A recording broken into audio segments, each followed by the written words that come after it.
So hello friends, के साथ सभी लोगों का स्वागत है आपका मेरे चैनल टेक प्रो में। तो ये हमारी टेकटॉक की थर्ड वीडियो है जिसमें हम बात करेंगे रिवर्स इंजीनियरिंग के बारे में। तो बिना टाइम वेस्ट किए चलिए शुरू करते हैं। सो फ्रेंड्स, हम बात कर रहे थे रिवर्स इंजीनियरिंग के बारे में। तो पहले मैं एक बात बता दूं कि ये रिवर्स इंजीनियरिंग जो है ये कोई इंजीनियरिंग की स्ट्रीम नहीं है। हाँ, इंजीनियरिंग की जो डिग्री है इसका रिवर्स इंजीनियरिंग का कोई डायरेक्टली संबंध नहीं है। ओके, तो मैं बता दूं कि रिवर्स इंजीनियरिंग की जो कॉन्सेप्ट है ये बहुत सारी फील्ड्स में यूज़ होता है, जैसे कि बायोलॉजिकल फील्ड है, टेक्निकल फील्ड है, और भी कई फील्ड्स होते हैं जिसमें ये यूज़ होता है। तो इसमें बेसिकली मैं ज़्यादा बकबक नहीं करूँगा, ज़्यादा डायरेक्ट पॉइंट पे आता हूँ। इंजीनियरिंग, मैं डिग्री की बात नहीं कर रहा हूँ, इंजीनियरिंग जो है जिसमें हम कोई भी प्रोडक्ट बनाते हैं।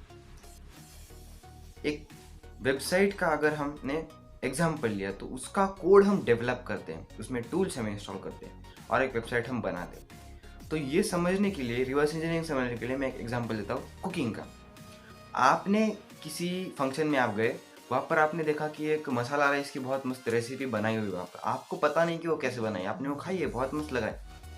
तो आपको अगर समझना है कि उसमें आपने उस आदमी ने कौन से इंग्रेडिएंट्स इंस्टॉल किए और वो करके उसने इतनी अच्छी रेसिपी बनाई है, आप चाहते हैं कि आप वो सीखें और उसमें और मॉडिफिकेशंस करें।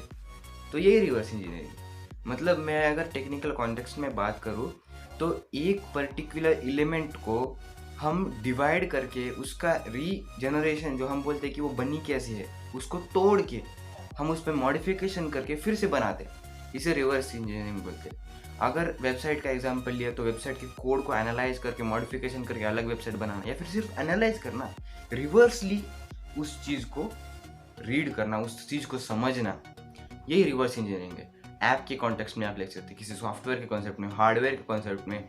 अगर हार्डवेयर में देखा जाए तो कोई मॉनिटर है या फिर कोई लैपटॉप है, उसका हमने पूरा इंजीनियर समझ लिया, हमने उसका प्रोसेसर, वो सब किस तरीके से वो डेवलप हुआ है, किस तरीके से वो प्रोडक्शन उसका हुआ है, ये अगर हमने समझ लिया तो वैसे प्रोडक्शन करते समय हम उसमें कुछ चेंजेस ला सकते हैं, उसमें कुछ मॉडिफिकेशंस हम कर सकते हैं।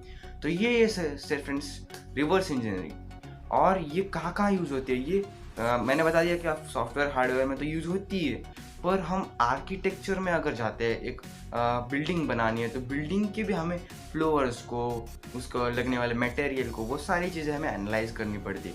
तो ये समझ के, अगर समझ लीजिए मैंने लिया बुर्ज खलीफा, तो एक आर्किटेक्ट क्या करेगा, बुर्ज खलीफा को पूरी तरह से एनालाइज करेगा ब्लूप्रिंट के जरिए कि ये बिल्डिंग बनी कैसे हुई है, कहाँ पर ड्रेनेजेस है, ये सब वो एनालाइज करके मटेरियल को कैसे कम कर सकता है या फिर उसमें और कोई मॉडिफिकेशंस कर सकता है कि ये देख सकता है। ओके, और अगर हमने बायोलॉजिकल कॉन्टेक्स्ट में बात की तो एक वैक्सीन जब कोई बनाता है तो उसमें बहुत सारे बैक्टीरियाज के एंटीवायरसेस का यूज़ होता है। तो जो बैक्टीरियाज वो फ्यूजन करता है डीएनएज का, उसमें भी अगर कोई वैक्सीन ऑलरेडी बना हुआ है, जैसे कि अभी कोरोना का वैक्सीन बन रहा है, तो हम देख सकते हैं कि कोरोना का वैक्सीन बनने के बाद 2 साल बाद कोई वही वैक्सीन में कोई मॉडिफिकेशंस ला सकता है। मतलब वो वैक्सीन बना कैसे है, उसमें बहुत सारे इंग्रेडिएंट्स हो सकते हैं। तो उन इंग्रेडिएंट्स को डिवाइड करके और हम उसमें ऐड क्या कर सकते हैं और क्या उसको सप्रेस कर सकते हैं, ये देखने का काम रिवर्स इंजीनियरिंग में होता है। हम भी रिवर्स इंजीनियरिंग करते हैं। तो अगर आपको ये वीडियो अच्छा लगा तो प्लीज़ इस वीडियो को लाइक कर दीजिए और कमेंट कर दीजिए कि और मैं कौन से वीडियोस आपके लिए बना सकता हूँ। और प्लीज़ मेरे चैनल को सब्सक्राइब कर दीजिए, इस बटन को ठोक दीजिए, और ऐसा ही टेक्निकल वीडियो देखने के लिए बने रहिए हमारे साथ। Bye bye.